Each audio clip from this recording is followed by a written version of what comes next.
I just got back from last 2 days in Washington, D.C. I had about 16 meetings on the Hill and with the White House. And usually when I leave D.C., I usually feel some spiritual desolation. You ever leaving the swamp? But this time I was connected with some very good young men and women on the Hill that are faithful Christians. And I've been finding out what they've been up to on the Hill and in the White House. And I left with great hope.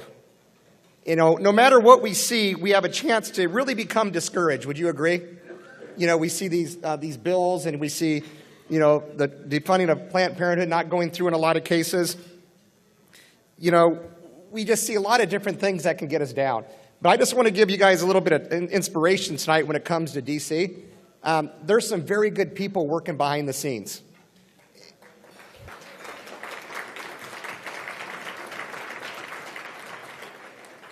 And they're very faithful. They understand the battle.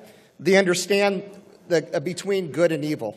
That's what I've been most impressed with. And I'm just going to highlight a little bit, since we are a HealthSharing ministry, and our mission is to restore and reclaim an authentic Catholic healthcare system in this country, what actually is going on in Congress right now and at the White House to try to do that.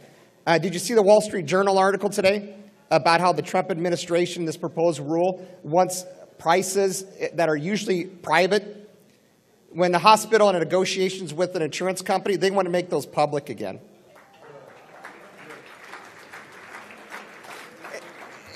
They're also working on conscience protection behind the scenes, too, and we're going to see that coming out right now.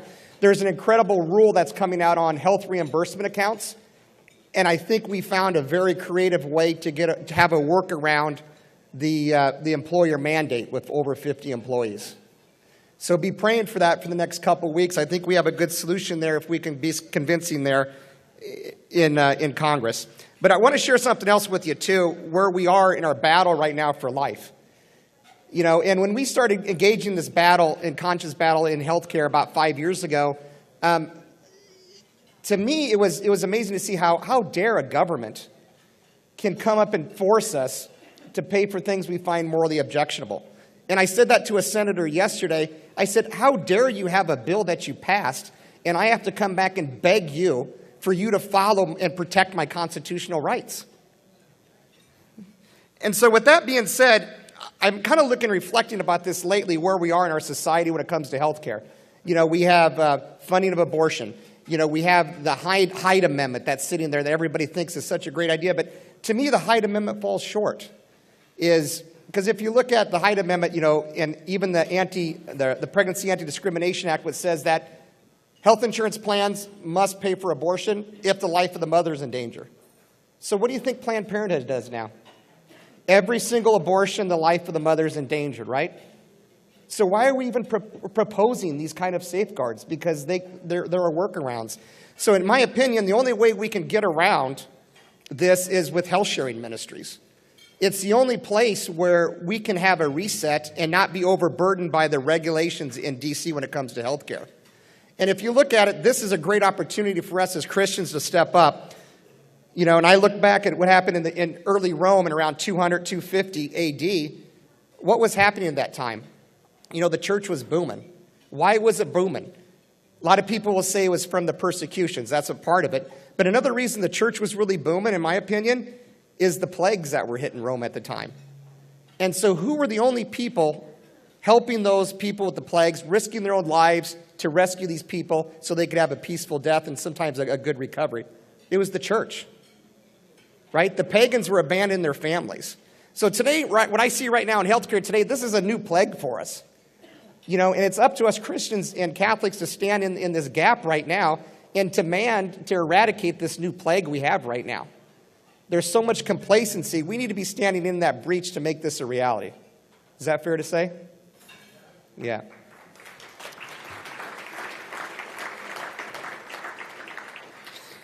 So I just want to encourage a couple things here. One is to keep praying for Solidarity HealthShare as we try to find a safe place. I don't like using that term in some environments, but a great place where not only as our members, because we have over 7,000 families right now that are part of Solidarity HealthShare, but they have a place where they don't have to violate their conscience. But in 10 years from now, there's going to be doctors now, faithful Catholic, faithful Christian doctors that will not be able to practice medicine and still take insurance.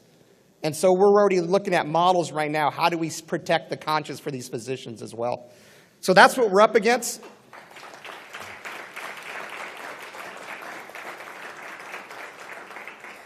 That's what we're up against. It's a challenge, but I think it's worth the battle right now. And so I see a lot of encouraging things. And so I just want to encourage everyone to continue the prayers and to continue to fight what you're doing, what everybody's doing in here. And if we need to collaborate on something, just let me know, because I'm in D.C. once a month fighting for healthcare conscious protection rights, and love to have everyone join us as well. So thank you, and God bless everyone. So.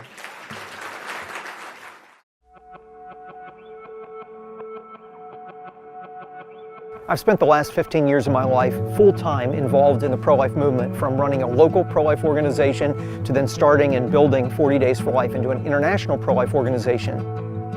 It's been a constant struggle for me for 15 years to be involved in the pro-life movement and know that the healthcare decisions I previously made ran the risk of directly or indirectly contributing towards abortion and other morally unconscionable practices.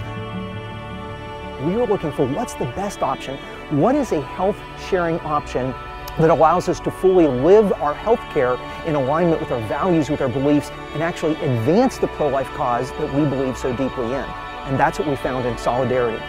For most of my life, I was passively pro-life, and then God called me to be actively pro-life, to put my faith into action, to do everything I could to speak up for those who cannot speak for themselves. And the way that Solidarity is an answer for prayer for all of us is it gives us that opportunity.